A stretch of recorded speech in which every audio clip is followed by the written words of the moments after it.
Why I'm not a locksmith anymore. Locksmithing has been the trade of my family for I don't even know how many generations. I have been working as one since I was a kid. Helping my father and grandfather, I learned all the secrets and methods of the job, studied how to install, break, assemble, and disassemble all kinds of locks. I could easily disassemble the lock of a bank vault if given the right tools, money, and a legal permit. I have unlocked hundreds of doors and cars, installed hundreds of new locks, fabricated thousands of keys, and take pride in saying I have never ever used my knowledge for criminal ends, as so many locksmiths in my region secretly do. I have successfully and financially sustained myself and my family with locksmithing for almost 30 years, and yet I'm closing my workshop tomorrow and already signing the documents to work with my wife in her bakery. The reason that made me quit locksmithing is simple. I can't do it anymore. After my last job, I tried. I really did. But after that fateful assignment 6 months ago, I realize that it's not for me anymore. Every time I open a stuck door, I have flashbacks. My heart starts racing and my eyes ache. I can once again see those cursed angles. Don't get me wrong, I love locksmithing. It's the only thing I'm really good at. It's something that gives me great pride.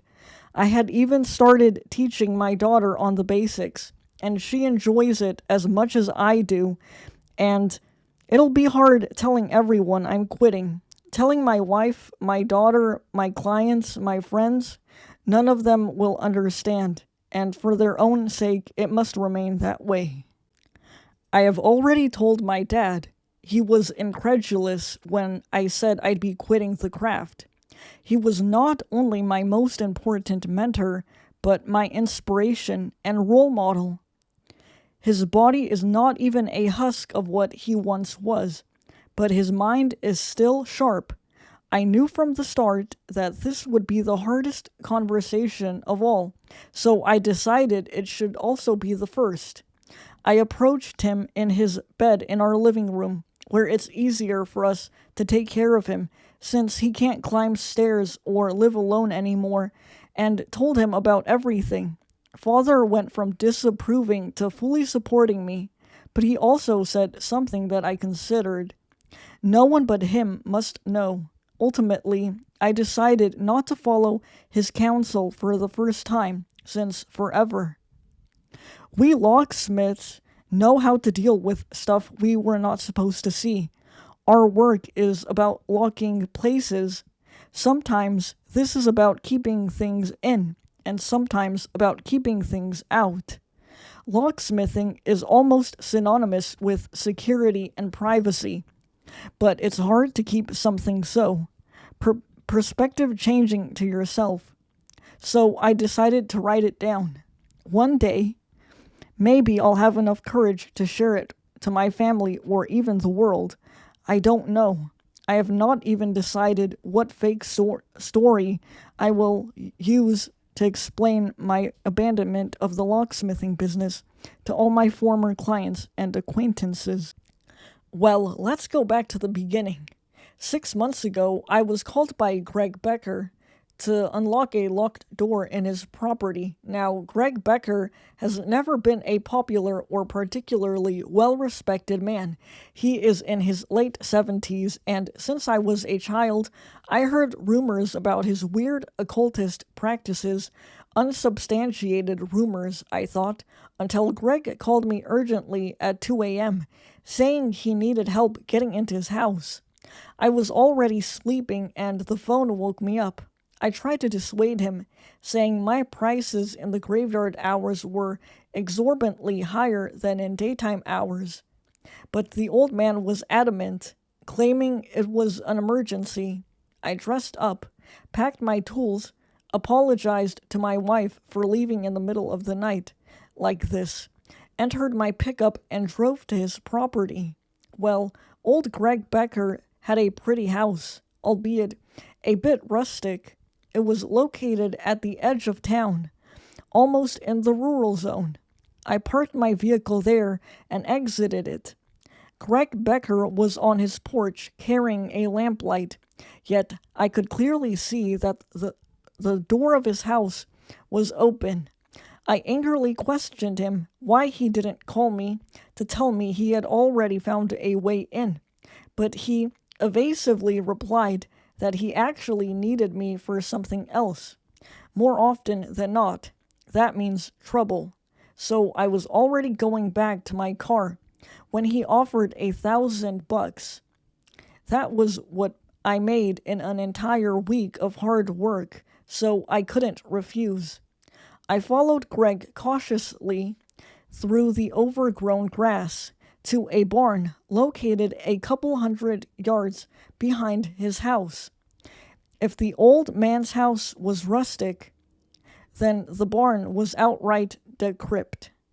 The wooden structure seemed like it had been there for decades, without any repairs or restorations. There was no paint, and the whole thing was falling apart. He pointed the lamplight at the entrance of the barn, and I immediately saw how it stood out from the rest of the building. It looked more like the entrance to a bank vault than a quasi-abandoned barn. Hell, I had seen bank vaults that were easier to break into than that barn. I tried questioning him what that was, but Greg refused to answer me. I said it would be easier to break the wall, which was already falling apart, but he reminded me about the $1,000. Well, beggars can't be choosers. I asked if he could at least bring me something I could sit on, as this would take a while. This time he complied, and a few minutes later I had already set up my stuff on the ground and was working. It wasn't easy. It was dark, and I was sleepy. I asked for a coffee, and Greg simply left me there and disappeared into his house. At first, I thought he was making one for me, but after 40 minutes, I realized the jerkass had probably gone to sleep. The door had 100 different locks. 100 different locks. That meant that crazy old man had to carry 100 different keys. The more I thought about it, the less sense it all made. The door was clearly new, impeccably clean, even if everything around was old and falling apart. After a handful of hours, the sun was rising, yet I had only unlocked 5 locks. Whoever built that door was either a perfectionist or a psychopath, or both. Greg Becker appeared wearing pajamas and carrying 2 cups of steamy coffee. I asked him where the fuck he was, and he just casually said he went for a nap. I was furious by that point, so I stood up and told him that if he wanted someone to open that door, he needed to at least show some fucking respect. The old man sneered at me and just said $5,000. I was starting to doubt him, so I demanded that he paid me half first.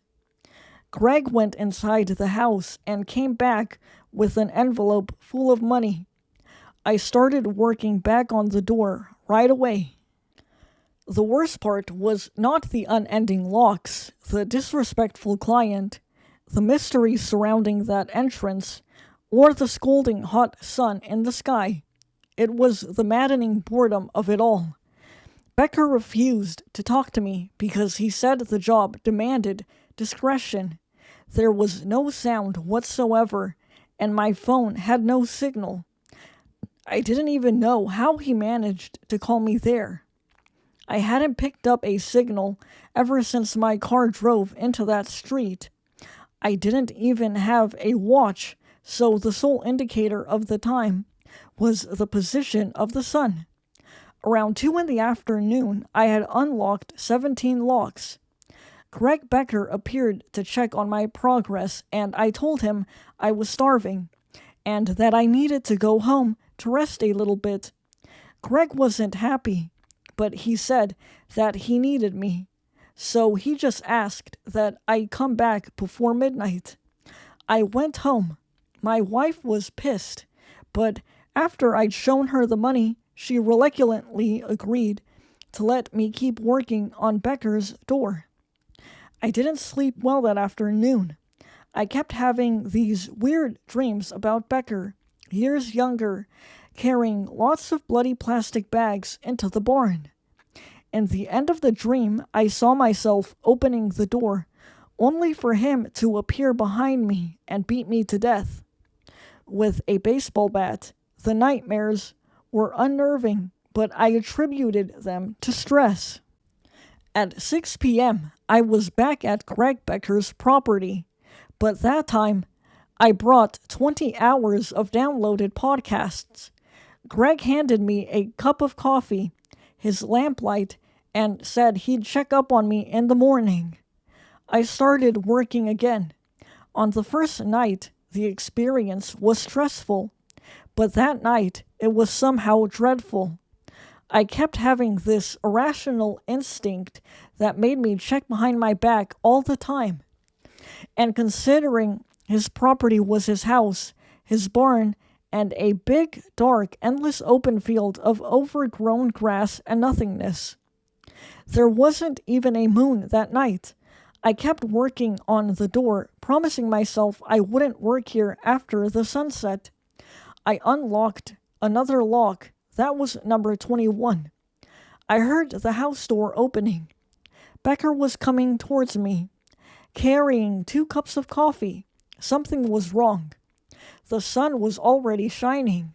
I had unlocked 32 of the locks. Had my automatic mode fully taken over? I looked at my phone. I had only listened to 3 hours. Something was very wrong. I felt like this barn was wrong. This door, it was evil, somehow. Becker handed me a cup of coffee, and I refused. I had this feeling that he wasn't trustworthy. He simply smiled and went back into his house. I continued my work, but even more than during the night, I was feeling watched. When I unlocked the 46th lock around 2 in the afternoon, I heard a loud scream coming from inside the barn, and I almost broke one of my tools due to the fright. Enough was enough. I went to Becker's house and knocked on the door. He came out, that smug smile on his face. I told him about the scream and asked what the hell was going on. He told me that I should go home, eat something, and rest a little bit until tomorrow, as I had been working for more than 10 hours. I went back home, unlocked my own door, and then I was back in the barn. Greg was running towards me, carrying a baseball bat. I woke up screaming, covered in sweat. My wife asked me what was going on, what happened, and I told her about my nightmare. But what really freaked me out then was not remembering when exactly I had lied down to sleep. She said that ever since I started this job for Greg Becker, I had been acting strangely, like something was bothering me. I replied that something was indeed bothering me, but I couldn't figure out what it was yet. She said that I should stop, that I should give the man his money back and forget about all of this, and I agreed with her, but somehow I couldn't stop now. Even before the sun rose, I had already packed my stuff and was driving to Greg's property. This time, I promised myself things would be different. I would end the job, get my money, and never pick up a call from Becker again. I went towards the barn door and started working on it immediately, putting on my earphones and listening to the context I downloaded. It was only after Becker appeared, carrying 2 cups of coffee, that I realized I had left my phone on the car. And that meant that the voices I was listening to were I quickly removed my earphones and looked around, horrified.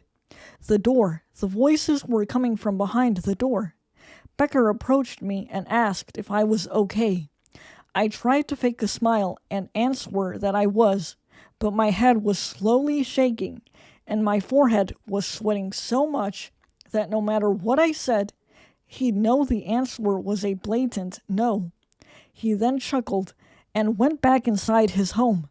I decided that I didn't care at all for him or his weird antics, but I needed to open that door. I had already done 60 of the locks, and around 3 in the afternoon, he asked if I wanted something to eat. I didn't hear him coming, but I didn't care. I just shouted for him to leave me alone and went back to my work. 71, I muttered. At 9 p.m., the sun had already set, and I was starving and thirsty and needing to go to the bathroom, but I couldn't stop. Not when I was this close. They agreed with me. Everyone was rooting for me to unlock the door. Becker once again appeared. He wasn't smiling this time and didn't have his usual smugness. He looked concerned and asked what was that in my hands. It was then that I noticed that my hands were covered in a thick black liquid. A liquid that was coming from all the locks. I screamed and asked with all my lungs, why the hell was he doing that to me? Becker ran away towards the house, screaming he would call 911, and I started working again. 71. And then I smashed his head with a baseball bat. 82. And then I started working again on the door. I needed to open that door. 85. The sun rose. I had eaten something. Not sure what. Maybe there was something in the old man's kitchen. I don't know. Still don't. 95. Midday. There was blood everywhere, leaking from the door, I think. Greg Becker brought me a cup of coffee. I think it was him at least. 98. 99. 100. The door opened, slowly. My eyes started bleeding and I saw something. It wasn't the barn. I saw a strange, nonsensical version of my house. My father, my wife, my kids, all of them, made of weird, strange angles, none of them living, mere objects, animated 4-dimensional objects. In fact, none of the angles in anything made sense. They all were straight and curved at the same time. And then I saw something in the sky, a being of incomprehensible utmost darkness. They, whatever it was, started talking. My ears started bleeding. They told me about a world of false geometry, of darkness, death, and suffering. A world where extreme violence was the solution to all mathematical questions. They asked me for my eyes.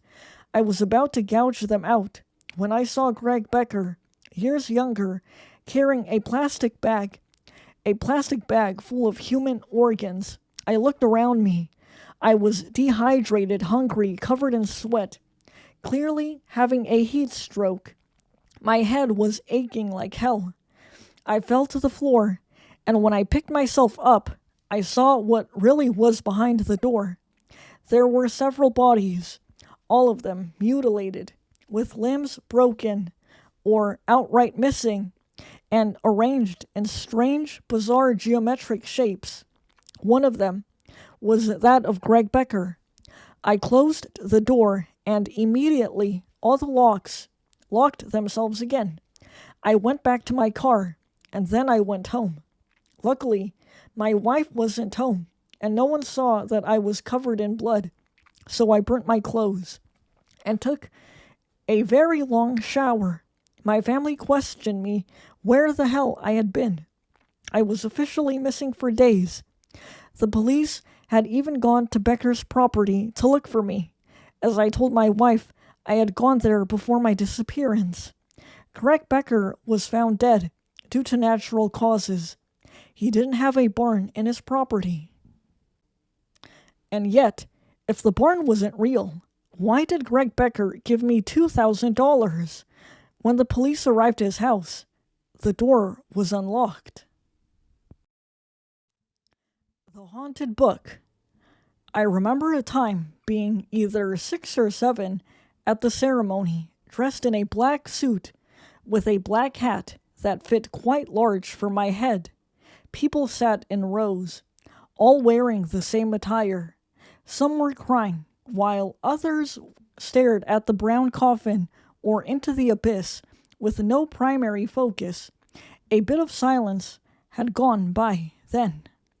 We are here today to grieve the loss of Miss Betty Jamerson, who was a grandmother, mother, daughter, and friend. If you would like to say some words, please come up to the stand, said the funeral home director. Many who would have spoken at the stand were too emotional to say any words, but sure enough, my father went up there. Although his eyes were red and streaming with tears, he went up and said, "I love you, Mom. I love you, Mom. I love you." The urge to weep overcame his ability to finish, with the pain in his voice being heard throughout. This made me tear up, because I had never seen my father so emotionally distraught. I was very confused overall, because it was a closed casket and no one knew the exact cause of death.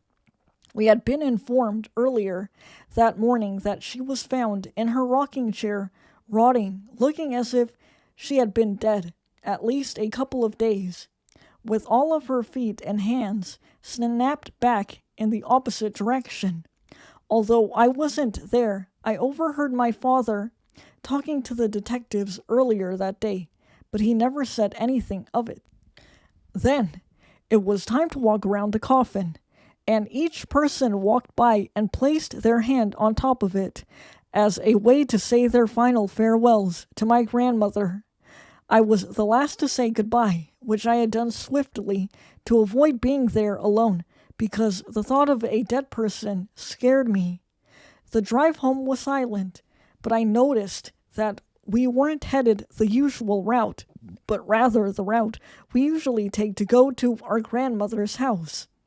It felt like a long drive, but when we arrived, my father said, "I have to pick up a couple of things. Stay in the car and do not move from your place." I sat and watched as he walked up the driveway of my grandmother's small red house. My brother and my mother were both asleep, but I continued to stare out the window to the left.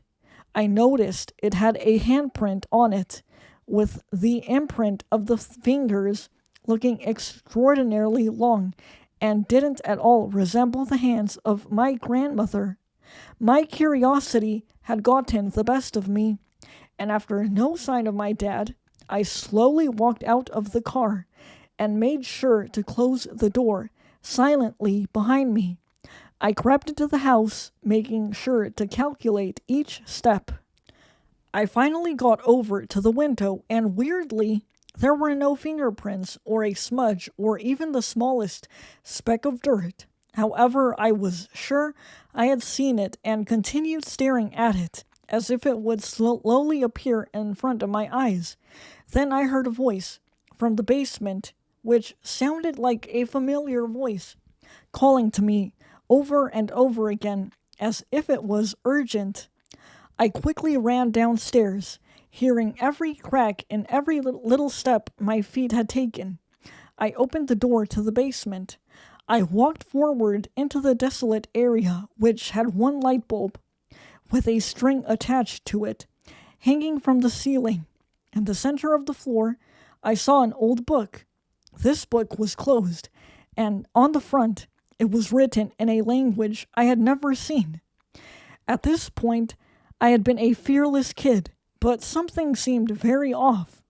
Something wasn't right, but as curious as I was, I tried moving my hand to open the book.